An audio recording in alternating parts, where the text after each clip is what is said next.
Hello ladies and gentlemen, Nick here, and welcome to my review of Doctor Who Season 22, Story 2, Vengeance on Varos, which I think is the most popular Sixth Doctor story. It's this or Two Doctors, depending on the fan you ask. Although some, like myself, may prefer Attack of the Cybermen, maybe some prefer Revelation of the Daleks, maybe some prefer something from Trial of the Tunnels. I know Mr. Tice reviews one of his top 10 stories from 2010. That's still one of his favourite stories. I don't know if it's still top 10 or if it's gone down a little bit, but still one of his favourites is Mind Warp. So yeah, depending on the fan, different answer. But the two most likely are Vengeance on Varos and The Two Doctors. So yeah, so let's take a look at what's possibly the most popular, or one of the most popular Sixth Doctor stories, Vengeance on Varos. Okay. First of all, let's get something out of the way. Yes, there is a lot of violence. Yes, there is a lot of gruesome imagery and quite a lot of nasty deaths and quite a lot of all the more adult-themed stuff, although in a PG-rated adult-themed stuff. Of course, this is still a family show. So, yeah, there is still quite a lot of that, but that's the point. This story is taking a look at a society that basically loves itself, I can't quite come up with the words, but it loves itself being immersed. That's it, immersed in violence of criminals in a kind of a prison, or former prison planet, and now the former guards, the guards of the former descendants of the original guards there, and the workers, I suppose, are descendants of the former prisoners. And we have punishment zones where you have punishments and executions, very nasty ones at that, on criminals, rebels, and those who escape the norm. You can have a couple of cannibals in there, although you don't actually see any of them eat anybody. But you do see them. You don't even see the bodies, well, you see one body, but no skeletons, despite the Doctor mentioning one there, back there, but you don't see it on the screen. But yeah, you got this society that just enjoys putting these people into, it's not just any people, just they're criminals. People don't form a society in their society. And they go into cruel punishments and or death sentences, executions. So yeah, and also taking a kind of an examining look at the video nasties, moral panic, to quote one of the subjects of my university university. It was seminar / lecture, I suppose, a module. That's it, a module in my university course last year. We looked at moral panics in one of the media ones, and video nasties was one of them. And this is a nice moral panic look at video nasties, showing these executions and punishments as videotapes sold to not just people on the planet, but even exported off the planet alongside the metal Zytron. Doesn't say there, but Zytron Z, or Z materials, they can export that. And yeah, I enjoy how we're kind of having a look at both a society that is immersed with violent punishments and death, and they can sell videotapes of those off. To those who don't know what videotapes are, going to Google the terms VHS or video cassette, or Betamax. Just go and Google those. Doctor Who was getting video releases around that time, so that was also a fun fact. Couple stories each year, like when the DVDs first started, and now the Blu-rays, they're starting to get those out a bit more for the classic series. But yes, I like that angle, and the violence, most of it is quite necessary. I mean, there's maybe a few minor slices of violence, like slapping and stuff, that could be a bit, that is not as necessary, but quite a few other bits of violence and some nasty bits. That's very necessary for the plot, very necessary for the angle of the story's taking. So I'm fine with that. And it doesn't even go too far with it either. It's fine. It's fine for what it is. We also get introduced to, apparently this is a fan favorite character, Syl. Now, I was never really a fan of Syl, but I'm not a hater of him either.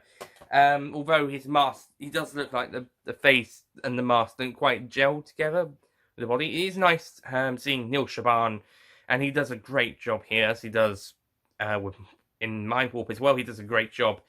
And the animatronics on the tail, because Neil Shaban would be standing through the table that Syl was sitting on, would hide Neil Shaban, and he just do his arms and the face. But the tail, I think, is a more animatronic thing, and that's done really well. And I love how his reaction to his comeuppance, although his comeuppance is a bit of a weak one at the very end of the story. I do love his reaction. He's even ending with pleading with the Doctor and Perry not to leave him on Varos. Yeah, wonder how that's going to play with their relationship in Mind Warp. Well, I don't remember. It's been a while, but yeah.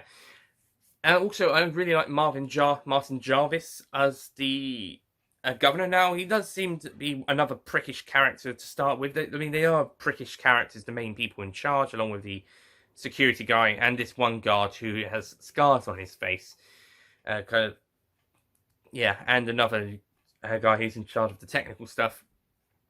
But yeah, he starts off like one of those prick characters. He's just it's part of his job. But then later on, he becomes more nice and more sympathetic. Same for another one of the guards who slaps Perry at one point because he accuses her of making him look like a fool. But later on, he teams up with them and is actually quite a nice guy. For the most parts. There is a character who is another guard who helps Etta, the wife of Rebel Jonda, played by Sean Connery's son Jason, who was at the time most known for Robin of Sherwood. He helps them escape, but he's sadly killed. Could have had a bit more time to develop the character first, couldn't we? I suppose there was a bit too many characters to start with, and the security chief and Scarred guy seem to be doing a deal with each other behind the governor's back, and I mean it could have gone a bit more in depth into that. But how security chief and Scarred guy are killed is quite interesting.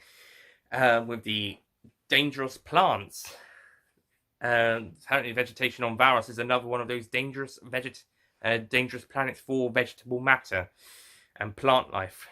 That's another one to add to that list of planets not to go to unless you want to get killed / poisoned on your planet traveling holidays. Speaking of Rebels, Jonda and his wife Etta, they're great side characters, and the actors do a brilliant job with them. Fun to see them on screen, and they've got some great charisma.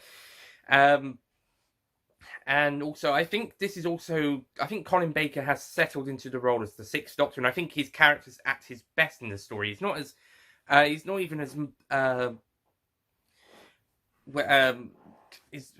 his character traits from Twin Dilemma and Attack of the Cybermen have seemed to have, well, maybe not gone, but toned very low down for this story. They seem to be at a lower tone here. They maybe not stay that way, but it is toned down here, and he's pretty normal, to be honest. It's fine. I find that a good move. I find it a good move that they've toned down the Sixth Doctor's personality from what it previously was. And yeah, this might be the best depiction of the Sixth Doctor on screen. We'll see how it goes later down the line, but he certainly has a great character traits throughout this story. Nothing as brash or arrogant or unlikable from the previous Twin Dilemma and the former two for Attack of the Cybermen. He's just a less nonsense Fifth Doctor in this story. I mean, he's not as kind or nice, but he's less nonsense. Apart from the bits where he does make a comment about not joining the guards in the bath. Now, I don't think he throws those guys in. One of them falls in by accident, and he just tries to stop the other one trying to throw him in before the guard pulls that guy in. That is actually a bit brutal, but the Doctor well, he's sort of responsible for them going into the bath, but he doesn't physically do it himself. But he does make a James Bond style remark when it does happen, which is a bit out of character for the Doctor at such a thing. But besides that, I think the Doctor in this story is a great character, and I think we got Colin's best performance so far, although I think he was doing great so far with what he did have. I think he's managed to settle in, and he's brilliant here, and I think we possibly have the best TV depiction of the Sixth Doctor. Well, we might see a better one later down the line, but I think this is the one. I think most people who, maybe the fans of Big Finish audios would be more mellow Sixth Doctor, they could probably see this one being a bit, this particular story, his performance and his character here, being probably the closest to what they are more fans of. Possibly, I just think he's a bit different here, but it's a good difference. Similarly, Peri's also really good, although she does cry when she gets slapped, and I think she could have turned around and snapped at a couple of guys in a few points where maybe they're having a go at her and all the emotions are building up, and then maybe at the very end of the scene she just snaps and says, "It's none of your business, leave me alone, you're horrible." Oh, I mean, she doesn't really do any of that. That's something I think that should have happened. She should have turned around and snapped at somebody, but at one point she does try to tell some people the truth, although stays silent for quite a lot of times, it's not really helping. But I think there should have been some snap. I think she should have snapped at one point. Nicola Bryant does do great with the character, and I think the character is good. I just wish she snapped a few more times, or at least once, at some of the nastier characters. But that being said, she's still good, and it's sort of her that deducts the problem in the TARDIS. But I get used to these lengthy TARDIS scenes, because the Doctor and Peri having lengthy TARDIS scenes are going to be a bit more common later down the line in this season, and or lengthy walks from the TARDIS to places such as what we saw in the last story. With not much going on, Revelation of the Daleks is a big example of them just not really doing much throughout most of the first half of the story before they get more into the action in the next half. But we'll talk about that later down the line.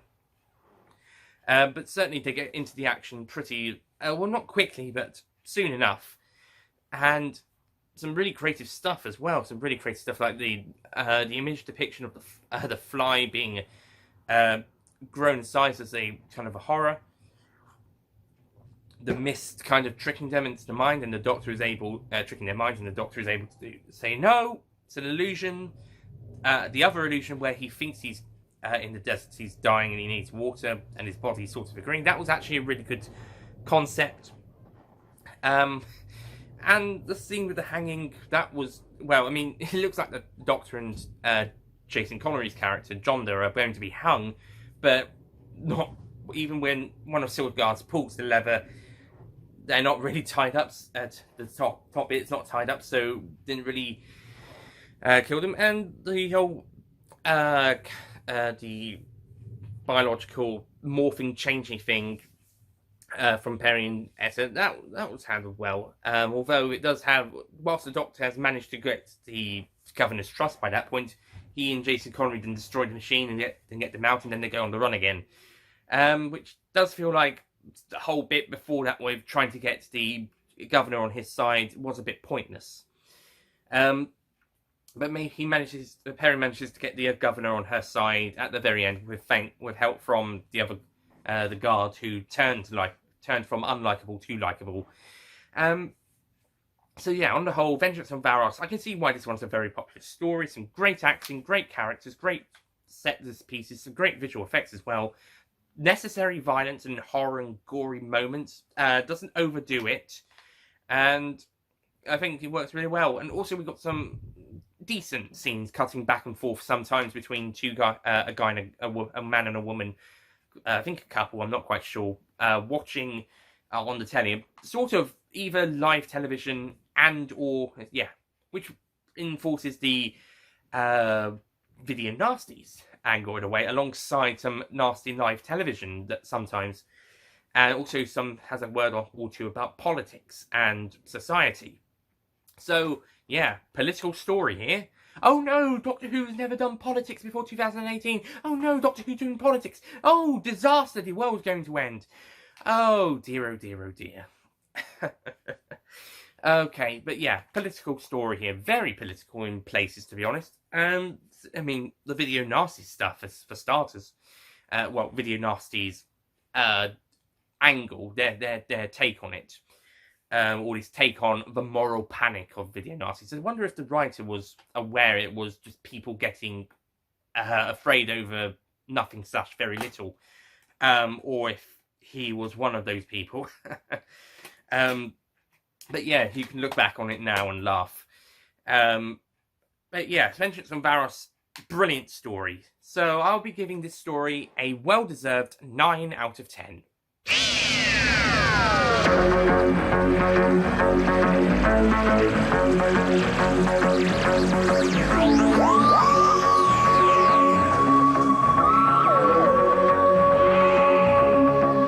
A few things to kind of nitpick about, like maybe Perry could have snapped a few more times, maybe she could have talked a little bit more, get really upset with the villains, and I think some of the plot points could have been ironed out a bit more. But on the whole, Vengeance on Varos is a brilliant view of a horrible, violent, not quite so corrupt, but pretty nasty and brutal society, and I think it handles that really well without having to go overboard with the violence and the nasty stuff. I think it manages to handle it quite well for a family television program, and yeah, manages to get the PG rating, so you can tell it's not that bad. But then again, Attack of the Cybermen was a U, and that had a man's hands being crushed, and there was a bit of blood, fake blood, but blood nevertheless. In the story, it would have been blood. So yeah, but I think the story handles the themes well, very well. I think it's a very well depiction of those themes, and yeah, and the violence again, not for the sake of it. It's part of the story. It does help with it, and the same for the nasty themes. And yeah, I think it works when I'm loving the Doctor in this story. I think we've found a good balance between what we had in the previous two stories and what we kind of what we would have preferred from him. I think we get possibly the best on-screen Sixth Doctor performance here. Character depiction is here. Maybe there might be some later down the line, but I think this one's a very good one.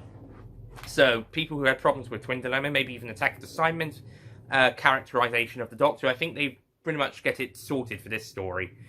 They get it down. And this is funny because considering this is written by Philip Martin, and next Philip Martin written Doctor Who story would see the Doctor kind of acting very out of character. I mean, maybe not so much for the Sixth Doctor, but for the Doctor himself, out of character. But that's also part of that plot. That's part of that story. We'll get to that when we get to that. It's in 2 seasons' time. Anyway, so, sorry, not seasons time, 1 season's time. Anyway, so that's it from Vengeance on Varos. A really great story. It was quite dark, I will admit. It was very dark. That was the point, though. Oh, I think we'll need something a little bit more lighter next time. And next time, thankfully, will be a fun pseudo-historical featuring the return of the Master here, and also the introduction of new villainess Varani, who is a fan favourite villain. Villainess, I should say. And yeah, and it'll be set during the 19th century, and yeah, during the Industrial Revolution. So yeah, it'll be a fun pseudo-historical story. I mean, it's not 100% nice, but it doesn't go as dark as some of the other stories in this season. But yeah, Mark of the Rani, that's next. This is a good one. I mean, some people don't like it, but I think it's good. I mean, it's not spectacular, but it's good. It's fun. It's enjoyable. So yeah, this is next, and I'll see you guys next time. Goodbye.